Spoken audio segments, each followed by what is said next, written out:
You are listening to Lighthearted, the official podcast of the United States Lighthouse Society. My name is Jeremy D'Entremont. Welcome. My co-host today is Cindy Johnson, award-winning volunteer for Friends of Portsmouth Harbor Lighthouses. Hi, Cindy. Hi, Jeremy, and happy Indigenous Peoples Day, everyone. Yeah, thank you. So today is October 8th, and this is episode 246 of Lighthearted. In a couple of minutes, we'll listen to a conversation I had about a fascinating hiking trail in Spain called O Camiño dos Faros, or the Lighthouse Way. Before we get to that, are there any interesting events at lighthouses coming up this month? I'm glad you asked. The St. Augustine Lighthouse and Museum in Florida is holding a series of Dark of the Moon ghost tours. They started a few days ago and will continue this coming week, Thursday through Sunday, October 11th through the 15th. Guests can learn the ghostly history behind the light station and keeper's house, conduct their own paranormal investigation, and ascend the 219 steps for a nighttime view of the nation's oldest city. Visit staugustinelighthouse.org to learn more. I love St. Augustine Lighthouse. I was just there a couple of years ago. That sounds like a great event. Also, the 2023 Lighthouse Challenge of New Jersey will be happening October 21st and 22nd. The challenge is to visit 10 land-based lighthouses, 3 life-saving stations, 1 museum, and 1 virtual site. Not exactly sure what that means, but one virtual site over the 2-day weekend. Check out Lighthouse Challenge NJ. Again, lighthousechallengenj.com for more info. The 27th Annual Lakeside Marblehead Lighthouse Festival in Ohio, always held on the second Saturday in October, will take place from 9 a.m. to 4 p.m. on October 14th.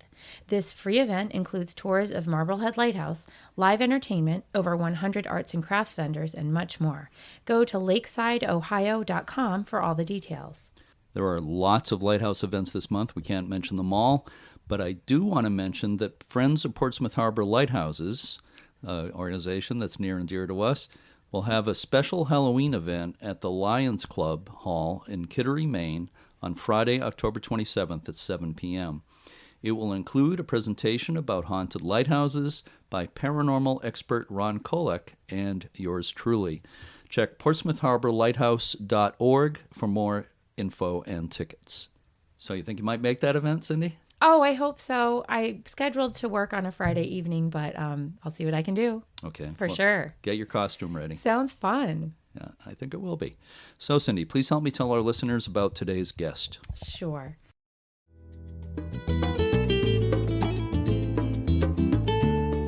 O Camiño dos Faros, or the Lighthouse Way, is a 125-mile hiking route in Galicia in the northwest part of Spain.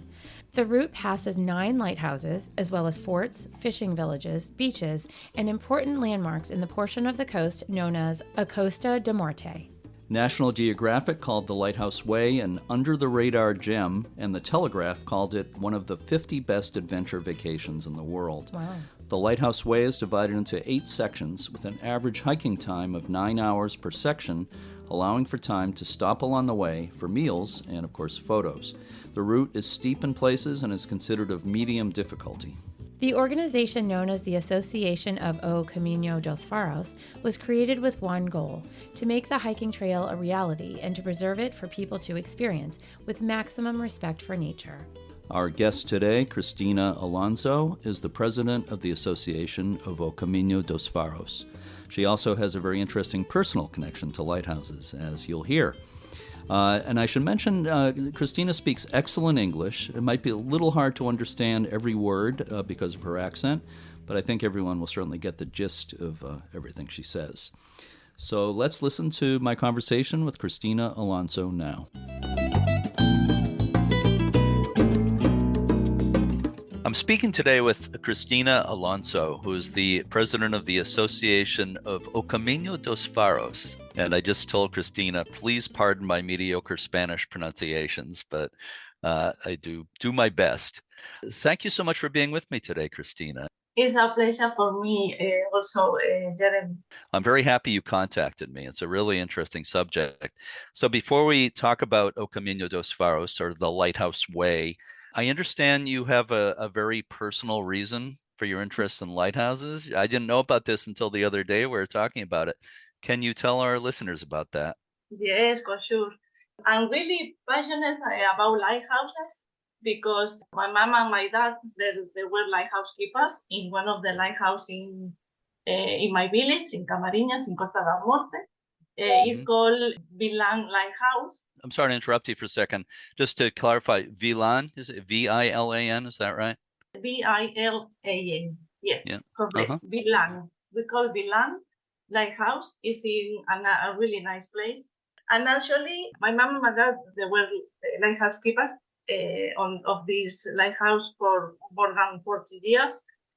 And actually, I was born and I grew up and I passed the rest of my life until my mom was retired in 2019.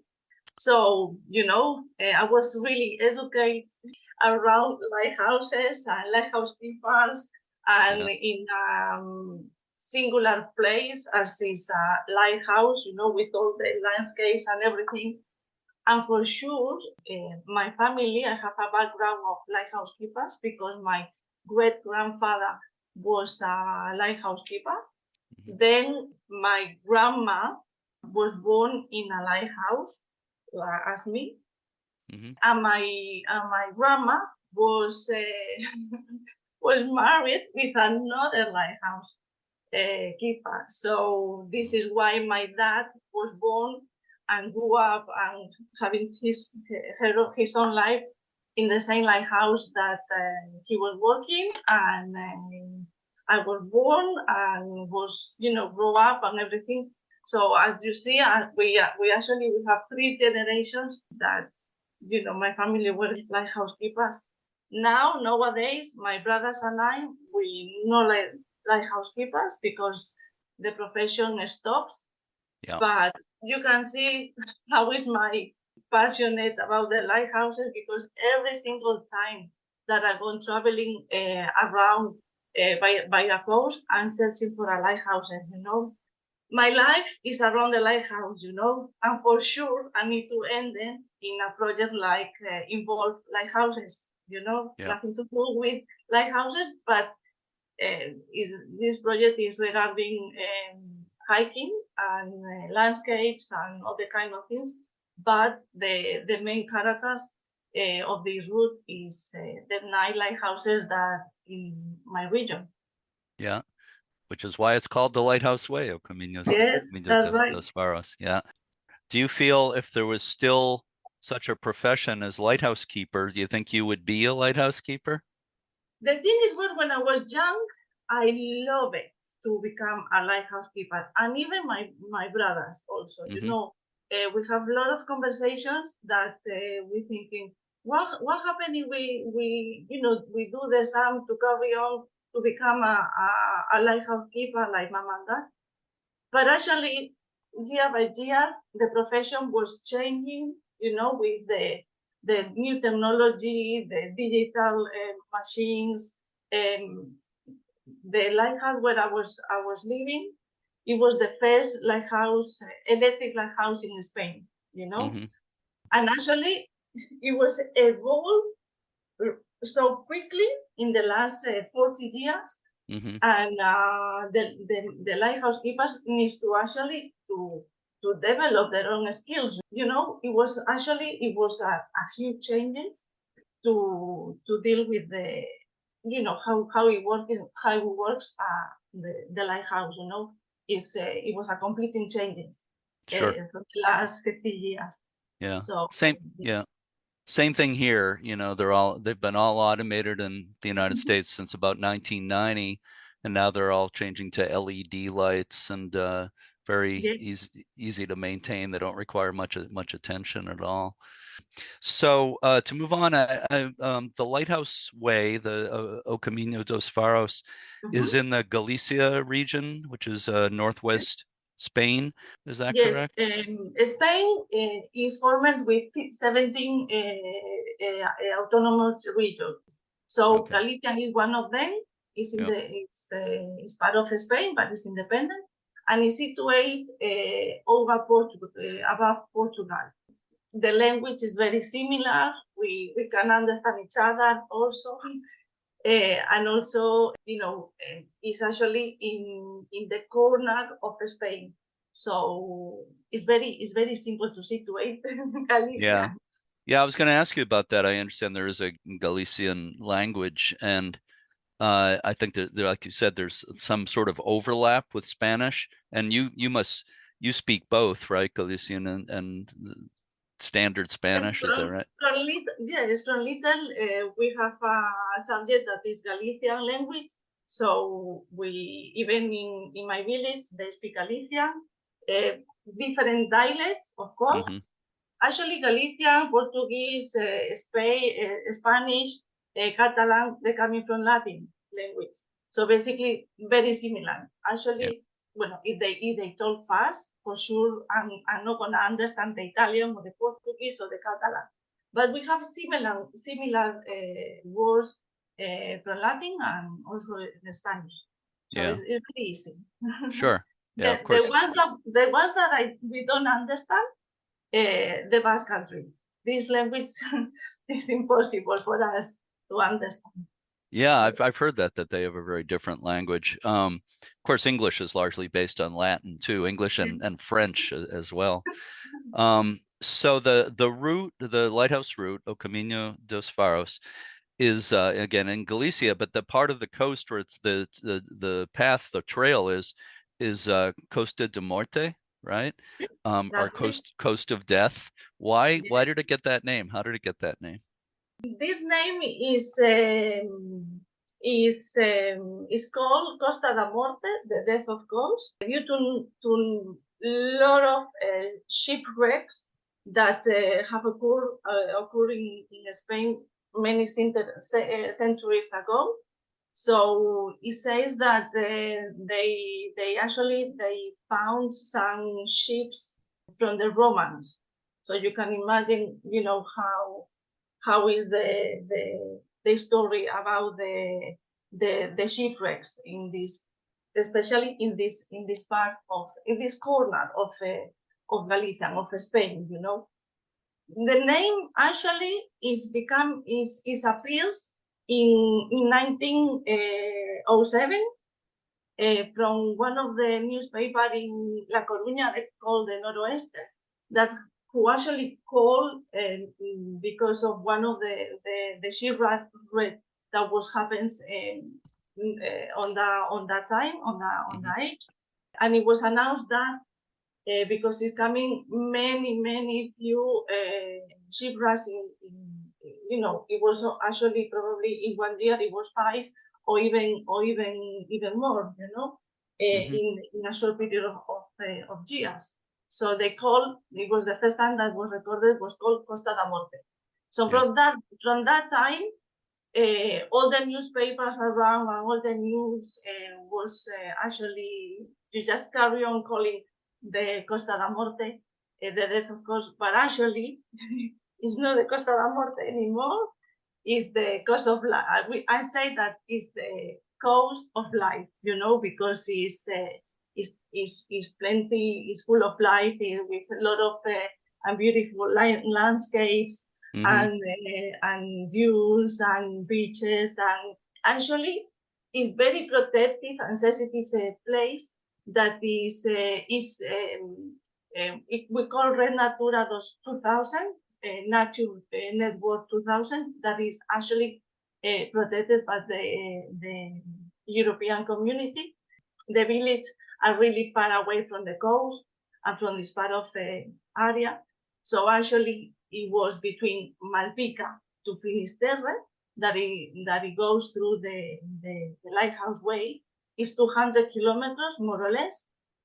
No, I understand. Yeah, the Coast of Death, Costa de Morte, has kind of a bleak sound to it, and from everything I've seen of that area, it's not bleak at all. It's so beautiful. It reminds me a lot. There's a place called Port de More in French in Wisconsin in our Great Lakes. It's a water passage that got that name again because it was dangerous and stuff. But it's a beautiful area. So the county, the part of Wisconsin around there is called Door County. just door. They didn't want to be called the Door of Death County. So Okay. yeah, so it's And similar. no, but don't be scared, because it's a lovely place to come and visit. Very relaxing. Yeah, it looks fantastic. So Yes. let's talk about more about the Lighthouse Way, O Camiño dos Faros. How did it get started? This project started one day in Malpica. Malpica was where it started Costa da Morte. It's a village, a really nice village, and there they were having a drinks for friends, and they actually they having a conversation, and they decided, and they was planning how to connect Malpica to Finisterre, but they wanted to discover all these fishing paths that was using for the locals many years ago, and actually nowadays they were using the fishermen that they're going to just fishing with the cane by the coast. And in 2012 they decided to let's go and do it, just try to see what happened. So these 4 friends, they started this adventure, and actually at the beginning they were so complicated because they needed to speak with the locals to see where were located these paths. Sometimes they arrived to one point and they didn't find they couldn't continue in the path because because it was very vegetation that was covered the path. They were really struggling to actually to having this adventure, But actually, after a few months, they arrived to Finisterre, who is the end of this way, the Lighthouse Way, and suddenly they arrived there, and they say, "And now what happened? Shall we keep it for ourselves, or shall we tell to everybody?" So they were thinking, okay, so let's do what happened if we publish in the Facebook network. We can put a date. We can actually write it down, a date, an hour, and a location where we can meet, and having like a meeting point to because they say, okay, we're gonna do a route from Malpica to Niños. And that day appears 22 people, 22 persons who were interested to do the walking with these 4 friends. And then suddenly the mouth to mouth started to work, and the second appointment, the second day, who were announced in Facebook, appeared more people and more people, until I arrived to Finisterre. And when I arrived to Finisterre, they said, okay, that was a year later. You can imagine that. And because they didn't work every single day. They was going bit a bit because they want to make some improvements and everything. But with they arrived to Finisterre, and it was a group of almost 200 people. So this is actually quite a lot. Yeah. So when they arrived there, they decided to create the association, and they created association with only a unique goal, that is to keep the route as it is, and they wanted that many people come and see the route and work in the route, but with a lot of respect of nature. So this is how you can explore through hiking the Costa da Morte, but in a different way, leaving the cars away, just walking and to explore and to just investigate the other part of Costa da Morte. And this is how we start all this project, And now the project is outstanding, is well known around the world, and I think many, in our website, it was around 120 countries that is searching for Camiño dos Faros to do the route. And during the whole year, many people from different countries, they coming to do Camiño dos Faros. Yeah. Well, it looks absolutely amazing. You know, it's got to be one of the most beautiful coastlines in the world. I'm sure you feel that way. But I feel that way for sure. yeah. So again, you just mentioned it's 200 kilometers approximately, and Yes. which is about 125 miles. How strenuous or difficult is the route for people to walk? We say that it's a hiking route, yes, but it's a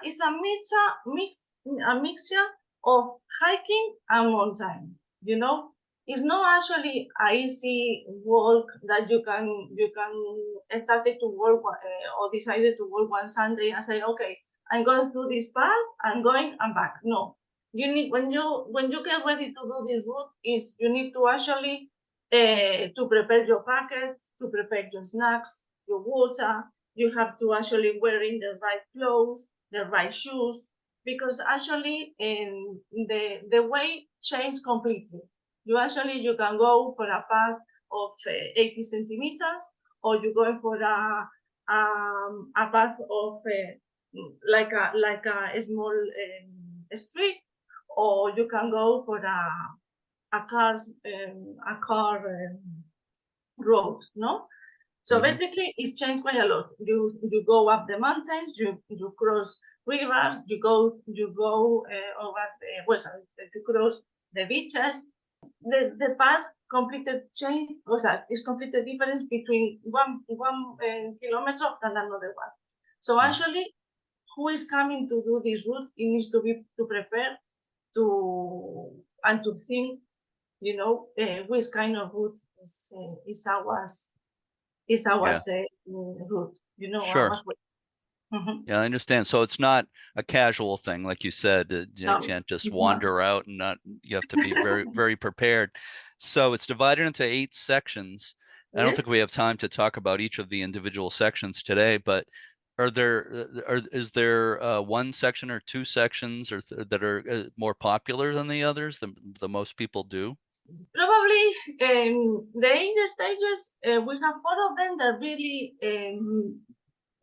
very technical and very hard, you know, physical. You need a physical, you need to be fit and physical well-being to do this work.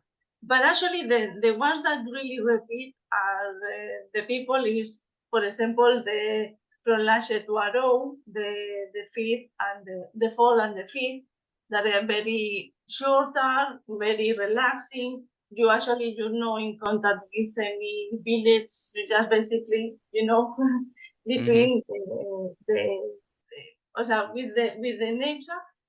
But actually, all of them, that they are different, and they give you a different sense of being. You know, I don't know how to explain it, but some people, when they call us and they say, okay, I want to decide which one I should do, because I only have 4 days, 3 days, and it's very difficult to advise, you know, because every single one is wonderful, but it's different from each other. Sure. But actually, from my point of view, and my favorite ones is the one that the fifth one, the stage fifth, that we call the Queen stage.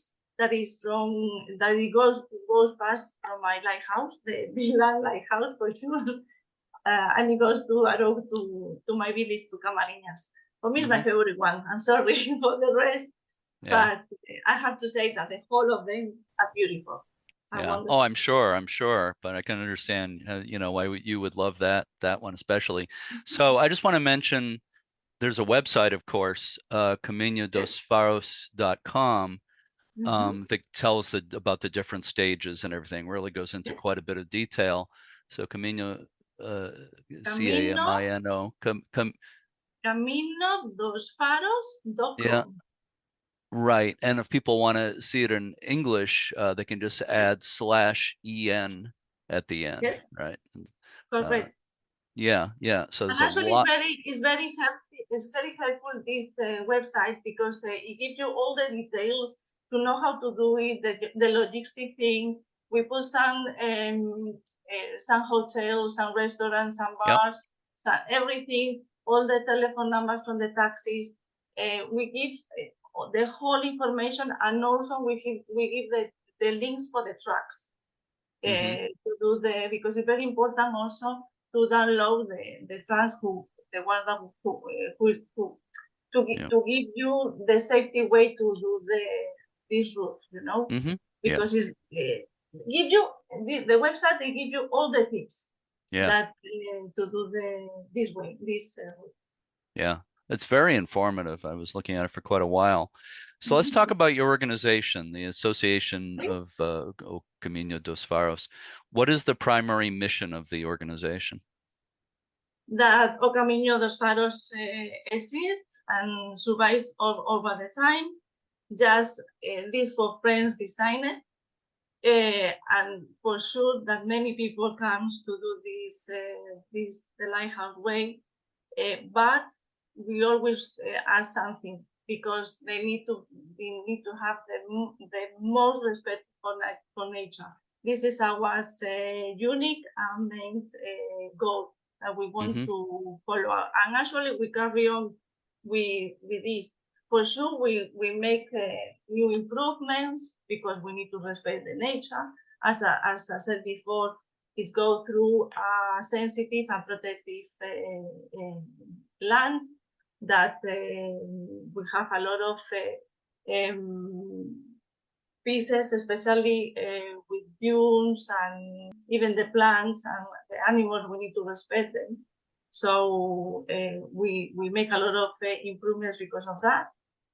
But people who wants to come and to do Camino dos Faros respect for the nature, and this is what we act as a police.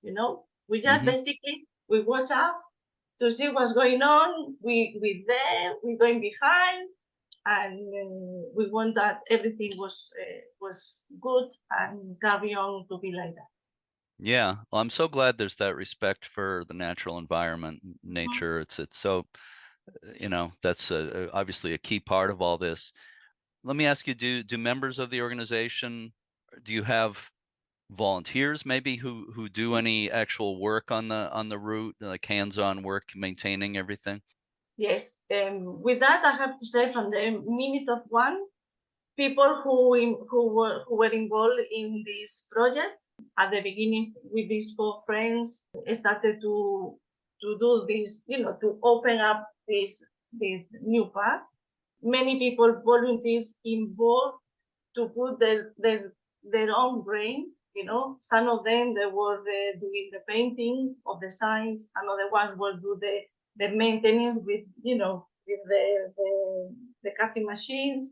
Another ones they create the website. Another ones were dealing with administration of the association. Being volunteers to be there to you give a call and say, okay, boys and girls, we need some hand. We need a hand. So this project is created with all the non-profit interest of many volunteers, Mm-hmm. and nowadays we have a really we have a group of volunteers who helping the association to carry on with this goal, and actually we enjoy the Camino dos Faros because every single year we go in for a walk, and we walk the whole 200 kilometers with the memberships of the association, the Lighthouse Way. Mm-hmm. So basically, we are very active on that. Yeah. Yeah. Well, that's great. So just you just mentioned the natural environment, and you briefly mentioned wildlife, birds. I imagine that a lot of the people who go there, it's one of the big attractions is the variety of birds that are seen there. Is that right? Yes, actually, is also a cepa. The cepa is an area where is it called an area where is protected for birds. You Okay. know, from my point of view, the administration is not really care of to showing with with the signals which kind of animals they can see. You need to search before on a website which kind of animals you can see in different months of the year, because some of them they come from they moving quite a lot from one country to another country, as everybody knows. So basically, is plenty of wildlife. Yeah. And also we have many animals, many wildlife that very protected also. So basically, during a few months, we need to be actually aware that we cannot pass through the dunes of the beaches. We have actually quite a lot of beaches that they have a very sandy with the mountains, the dunes, the mountains of sand. That actually is a bird that they put their own the eggs on this part of the beaches, Yeah. and they are very sensitive, and the administration they protect them. But from a point of view, they're not doing enough because they don't put signals or anything. So basically, as I said before, searching on a website to see what's going on. And actually, we announce when this happens that the users of the Camiño dos Faros need to be aware of what's going on, and actually don't picking a plant, when actually it's a very specific species, that they can spread from another part that they couldn't grow up. So we have some very sensitive parts that all of us, we need to be responsible, But I think the administration needs to put more signals to see what's going on, and we in our website we put some announce of and awareness of all of this. Mm-hmm. Yeah. Of course, we have similar areas in the U.S. here that might be called a wildlife refuge or sanctuary, Yes. but there are some national wildlife refuges where the animals are protected and everything, and the natural environment, plants and everything. So I understand, to get back to lighthouses, it is the Lighthouse Way, O Camiño dos Faros. Looks like there are 9 lighthouses on the route. Is that correct? Yes. Maybe what are maybe 1 or 2 of them that are kind of the biggest attractions for lighthouse lovers? Yes, the most popular, nowadays the most popular are all of them, because the Camiño dos Faros become more popular, and if the people who know walking the route is going, visit by car. And for example, the 2 main ones that they are the first order is Vilan in Camariñas and Finisterre Finisterre Lighthouse in Finisterre, and Vilan Lighthouse. Vilan Lighthouse is the one that both of them, they are the first order lighthouses. Yeah. That means that they take the reference, those caves is 2 lights of the lighthouse to take the route. So basically they are the main ones. The other ones, they are the second and the third order, so they have a different duties to do, as for example to get entrance in una I don't know how to say in English, sorry, we call RIA. How do you spell that? RIA, RIA. Yeah. It's basically to just it works with another small lighthouses to just like a semaphore, light traffic, to just go inside the bay. Okay. It's like a bay. A big bay in Korea. But actually those lighthouses, they give the traffic light, like a ship light, to just get the correct corridor to go inside the port. Yeah. So basically they are the third order, and also for sure we have the Cisargas lighthouse that is in an island that is amazing. Also, they have a lot of history and everything. And what I'm gonna say, for me, I love You all love of all of them. them.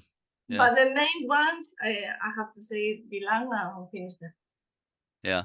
I looked at the photos on the website.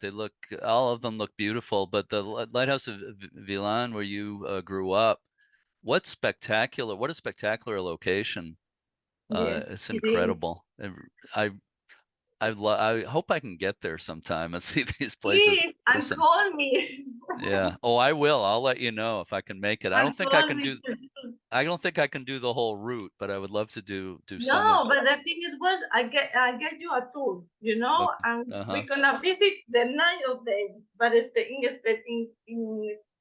special one, this one, and all the area Yeah. because it's very singular. I have to say, I'm very lucky, to be the daughter of the lighthouse keeper of this lighthouse because for me, I don't have words, I have to be so pleased to my mom and dad to give me the education and to love how I love the lighthouses is because of them, I have my Yeah. granny also, and all the history of my family. This is the reason.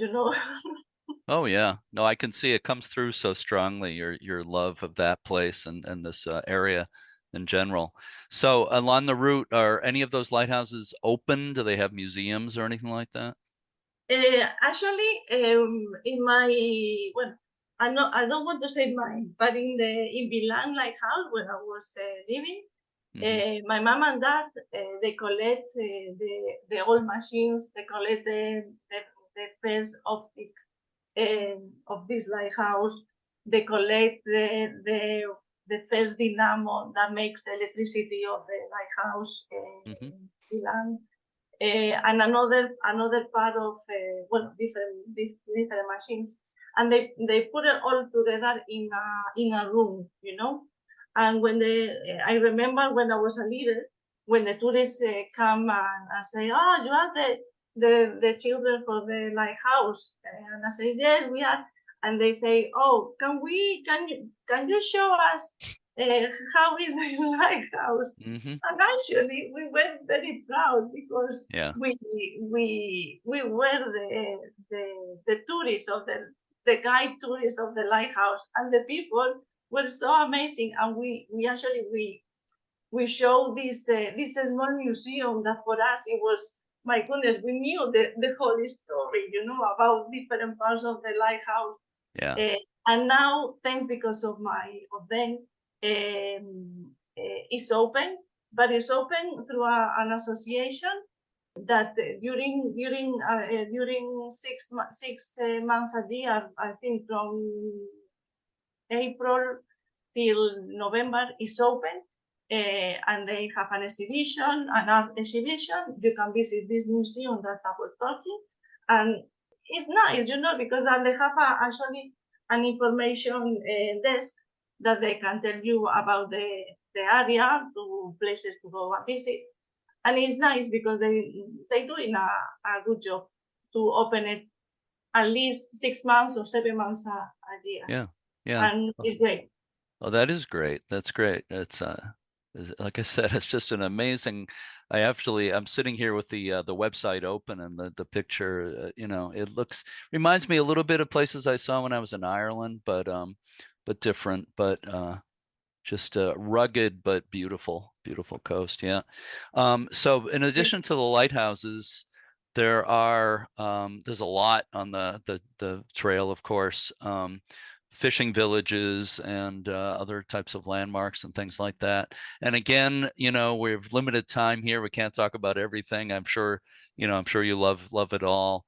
But is there maybe one or two of the attractions that are the most interesting to people? I will say one of the attractions is the sea. I have to say the sea. To Oh, the actually sea, the sea. Uh-huh. the sea. Sorry, to just sit on one rock, by the coast, and just contemplate the horizon and the sea, and depends of the time of the year that the persons who come, the sea changes completely, and even it smells different. Hmm. For me the sea is just an open mind. Just sit there and relax. But actually, apart of the sea, that is the main character of this part of the coast, I have to say the culture and the village and all the history that we have, because the Lighthouse Way, one thing that it does, it goes through all the main villages by the coast, and actually it's in the third stage that go inside, and we're going to see the hill forts and the dolmens, that is the funerary of Celtic, where the Celtic was the buried the people. It was a doll. We call dolmen. I'm sorry to interrupt. Are you saying is Celtic or Celtic people? Yes. Is it? Yeah. Okay. Yes. So basically, but we have another good thing in Galicia, and especially in this part, that is the gastronomy. The ones that who wants to eat fresh food and seafood and everything, you need to come to Costa da Morte and Galicia. And the Galician style octopus, perfect. Yeah, I was going to ask you about the food. I'm sure there's amazing restaurants there, and I love seafood, so it looks like a just perfect place to go. But are there restaurants and also lodging, inns, hotels, or close to the route that people can? Yes. Yeah. And actually, because as I said to you before, most of the stages ended on the main village, and actually is main village along the coast. So basically, when you are arriving to those villages, you're just searching for a local, no actually restaurant, but bar tapas that actually you can actually order this kind of food, and also the meat. The main character at the sea with the fishing and the seafood, but the meat and the potatoes are really good also. I have to say. Yeah. So let me ask you: are there? I know your organization, the association, is not involved with this, but are there travel packages available that people can take, like people say from the US? Yes. Bueno, from the US, there coming a lot of people with a travel agency. I think on food. I believe so, but there are plenty now. If you search in the Lighthouse Way or Camiño dos Faros, they probably they're gonna come up a lot of travel agencies. We have in ours in Costa da Morte, we have a local travel agency we call Travels to Finisterre, who is the ones that support us from the beginning and believe on this project. And actually, they sell some packages that you can see on our website. There are the information of this travel agency. Nowadays, if the users wants to come, there are another way to do it. They call us to our telephone number, or even they send us email. And if they want to, we can give the support to how to prepare or planning their own travel to come to do the Camiño dos Faros. And in the website they give you all the information, the restaurants, the hotels, everything, and in each stages they have all clear information about all of this, the logistic one, the taxis, everything. So if you want, you can do it and you can try yourself. That actually this year, one couple from Australia, they done it by their own. They just carry on searching information in the website, and they planning without any problem. So so people can do it on their own. With some research ahead of time. I was just going to mention that the press has been fantastic. I was reading some of those articles in magazines and newspapers and things. Like, for instance, the Telegraph called it one of the 50 best adventure vacations in the world. You must be very pleased with the press attention it's gotten. Yeah. Yes, at the beginning of this project, as I said, some of the volunteers put their own grain on the best thing that each of them they can do, and it was a person who was very keen and he was really good on that, and they make the promotion to sending mails of all the information about our project, the Lighthouse Way, and the first countries to react of this project was the European ones, Hmm. and the European ones were the first ones that they published our project on the newspapers, on the networks, and everything, and then suddenly in a couple of years we just jumped to another countries. Hmm. In this case, USA and Australia, and it was amazing. And nowadays, the promotion is basically stopped because we don't want that this Camiño dos Faros become massive, because our goal is, please, we want to respect the nature, it's Hmm. a very protective and sensitive place. So we don't want become, I don't want to say it, Camino de Santiago, because it's been Yeah. a really boom. And Yeah. actually, our route is not the same as Camino de Santiago. You need to be well physical prepared to do this route. Sure. Yeah, it's not Disneyland, Disney World, or I know you don't want you have to put a limit on the number of people who go Yes, there to for respect sure. the environment. I was reading the National Geographic called it an under the radar gem. I guess it's not so much under the radar anymore. It's word has gotten out, but so I have one final question for you for Yes. bonus points. Okay, this one's for bonus points. All right. The question is, and it's probably hard to narrow it down to one thing, but it can be more than one thing. But what have you enjoyed most? What has been your favorite thing about your association with O Camiño dos Faros? I'm going to tell you my experience, okay? Because probably you're going to understand more which kind of association we are, because we are very friendly and family. When the first met the people, well, the members of this association who come to, well, who were doing the Camino dos Faros, arrived one day to the lighthouse in Milan, where I was living. And it was Sunday, and my mom said, "Oh, I need to go downstairs to have a speech to a group of persons who coming walking from Alpica." And I asked to my mom, "But tell me more about these people. Who are they? I don't know. They're wearing all green, and it's just the second time that they arrived." So I said, "Okay, so I will go with you because I want to meet them and to see what's going on about that."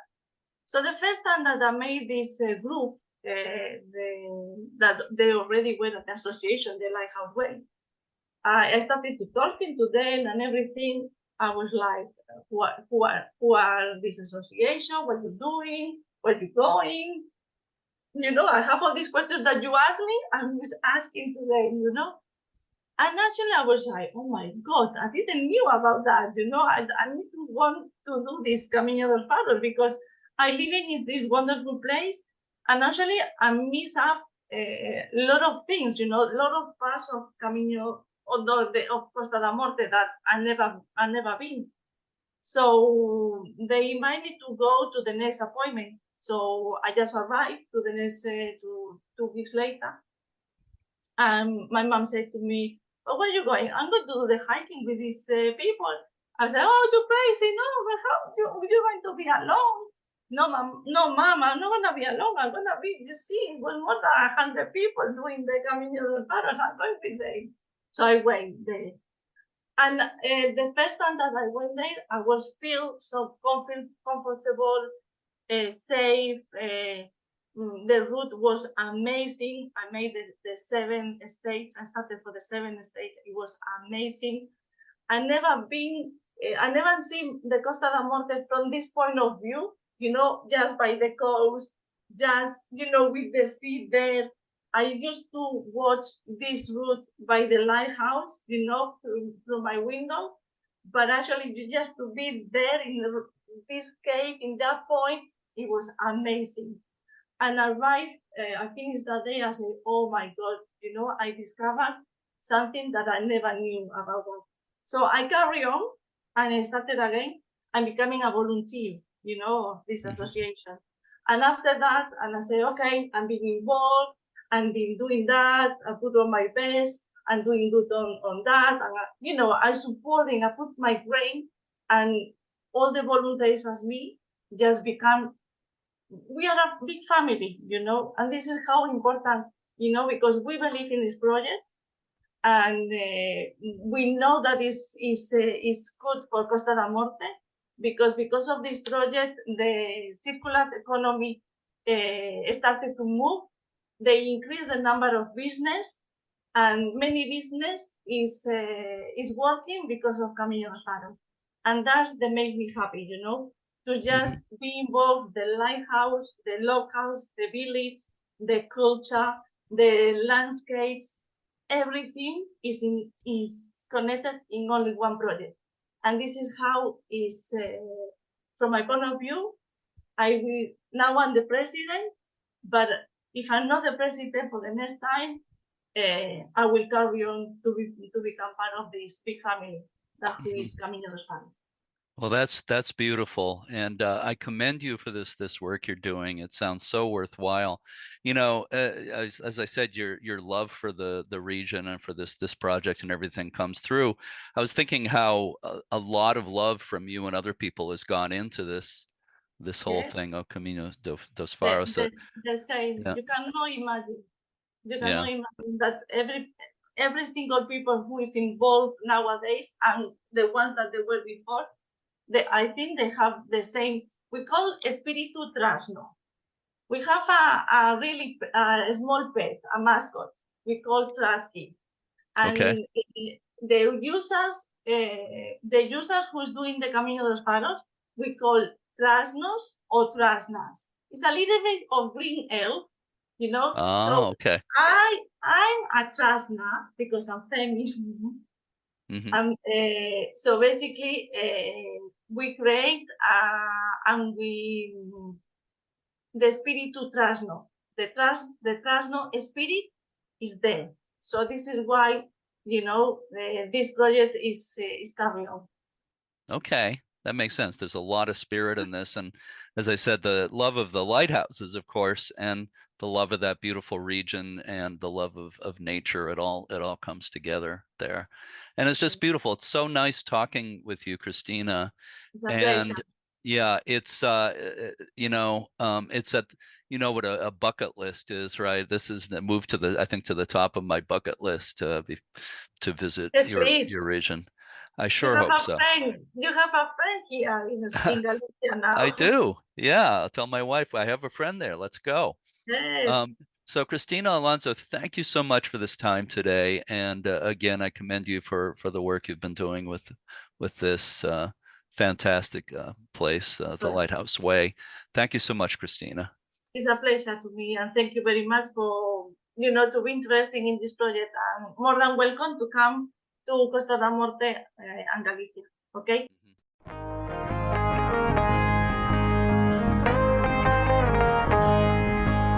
For more information on O Camiño dos Faros, visit CaminoDosFaros.com. For the English version of the site, add a / and EN to the end of the address. Again, that's CaminoDosFaros.com/EN. I recommend very strongly that people check out the website. There's really a lot on there. The photos are spectacular, and there's also some videos on the site. Have you ever been to Spain, Cindy? No, I've never actually been to Europe. Not yet anyway. But you've been in England, right? No. No? No. Why did I think that? I don't know. Maybe because I'm a bit of an Anglophile. Maybe that's it. And yeah, and I would love to. Yeah. But no, not yet. I've been to Australia when I was a kid because my stepmom is from Melbourne. But that's Well, it's an English-speaking country. Maybe that's what I was thinking of. right. But the U.S. Lighthouse Society tour just went to Spain just very recently, led by Henry Gonzalez, the vice president of the society. And I was very envious of the people on that tour. And I really hope I can get over there sometime and at least see some of this trail in person. Yeah. Speaking of the U.S. Lighthouse Society's tours, be sure to visit uslhs.org to learn about the domestic and international tours, preservation grants, the research catalog, and all the things the USLHS offers. Right. And if you listen to us using Apple Podcasts, please rate and review us. Before we sign off, do you have a quote, Cindy? I do. The filmmaker Werner Herzog once said, quote, "The world reveals itself to those who travel on foot," unquote. I completely agree with that. I would say some of the best experiences of my life have been walking in natural areas like the White Mountains in New Hampshire and also in cities. Like, for instance, Dublin last year. I got to walk around all day on my own. That was so much fun. You really need to be on foot, I think, to experience a place. That's a great point. We will be back with a new episode next week. For now, to all our regular listeners and our new ones, thanks so much for listening, and keep a good light. This little light of mine, I'm gonna let it shine. This little light of mine, I'm gonna let it shine. This little light of mine, I'm gonna let it shine. Let it shine, let it shine, let it shine.